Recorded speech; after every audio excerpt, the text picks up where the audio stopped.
திருப்பூரில் போய் திங்ஸ்லாம் கொஞ்சம் பேக் பண்ணிவிட்டு ஊருக்கு வந்து எடுத்துகிட்டு வந்துட்டோம்.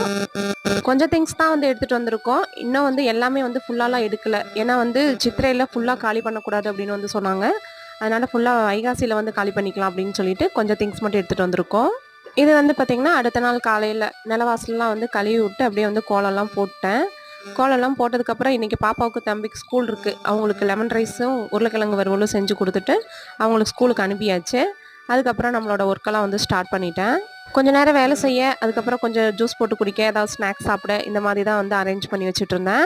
வெயிலுக்கு நல்ல ஜில்லுன்னு கொஞ்சம் முழம்பழ ஜூஸ் போட்டு குடிச்சிட்டு அதுக்கப்புறம் வந்து ஒர்க்கை வந்து ஸ்டார்ட் பண்ணேன். கிச்சன் ஒர்க் முடிக்கிறதுக்கே நல்லா லேட் ஆகிடுச்சு. ஃபைனலாக இந்த மாதிரி தான் வந்து அரேஞ்ச் பண்ணி வச்சுருக்கேன். இன்னும் வந்து வால் ஸ்டிக்கர் இதெல்லாம் வந்து கொஞ்சம் வாங்கணும். அதுவும் வந்து இன்னும் அந்த டப்பாலாம் வந்து எதுவுமே கழுவி வைக்கல. சும்மா அப்படியே வந்து தொடச்சி மட்டும் எடுத்து வச்சுருக்கேன். சரி, எல்லாத்தையும் அரேஞ்ச் பண்ணிவிட்டு அதுக்கப்புறம் கொஞ்சம் கொஞ்சமாக கழுவி எடுத்து வச்சுக்கலாம் அப்படின்னு சொல்லிட்டு தான். ஸோ அடுத்து ஒவ்வொரு ரூமும் எப்படி அரேஞ்ச் பண்ணுறேன் அப்படிங்கிறத அடுத்த வீடியோவில் ஷேர் பண்ணுறேன்.